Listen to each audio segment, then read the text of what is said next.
சரி. ஜோதிடப்படி குழந்தை பாக்கியம் எப்போ கிடைக்கும்னு ஒரு சின்னதா பாத்திரலாமா? உங்களுக்கே தெரியும், கல்யாணத்துக்கு அப்புறம் குழந்தை செல்வங்கிறது வம்சம் தழைக்கவும் நம்ம சந்தோஷத்துக்கும் எவ்வளோ முக்கியம்னு. முதல்ல பார்க்க வேண்டிய விஷயம் உங்க ஜாதகத்துல 5ஆம் வீடு, அதாவது புத்திரஸ்தானம். இது ரொம்ப முக்கியங்க. இந்த இடம் ரொம்ப பாதிக்கப்படாம இருக்கணும்.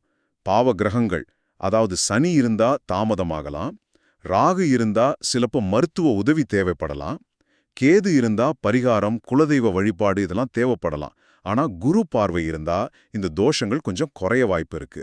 ரெண்டாவதா தசா புத்தி காலங்கள். இதுதாங்க குழந்தை பிறக்கிறதுக்கான சரியான நேரத்தை காட்டக்கூடியது. எப்படின்னா, உங்க ஜாதகத்துல அந்த 5ஆம் வீட்டு அதிபதியோட தசை அல்லது புத்தி நடக்கும்போது, இல்லனா 5ஆம் வீட்டுல இருக்கிற கிரகங்களோட தசா புத்தி சமயத்துல குழந்தை பிறக்க வாய்ப்பு அதிகம். சில சமயம் 10ஆம் அதிபதியோட தசா புத்தியில கூட குழந்தை பாக்கியம் அமையுமா, அதுவும் பெரும்பாலும் ஆன குழந்தையா இருக்கலாம்னு சொல்றாங்க. கடைசியா குருவோட கோச்சார நிலை, அதாவது குரு பெயர்ச்சி. இது ஒரு முக்கியமான பாயிண்ட். குரு உங்க லக்னம் இல்லனா ராசிக்கு 5ஆம் வீட்டை பார்க்கும்போதும், இல்ல உங்க ஜாதகத்துல இருக்கிற 5ஆம் அதிபதி மேலேயே பயணம் செய்யும் போதும் குழந்தை பாக்கியம் கைகூட வாய்ப்பு அதிகம். ஒருவேளை 5ஆம் வீடு கொஞ்சம் பலவீனமா இருந்தாலும் 10ஆம் வீடு வலுவா இருந்தா குழந்தை பாக்கியம் கிடைச்சிடும் ஜோதிடம் சொல்லுது.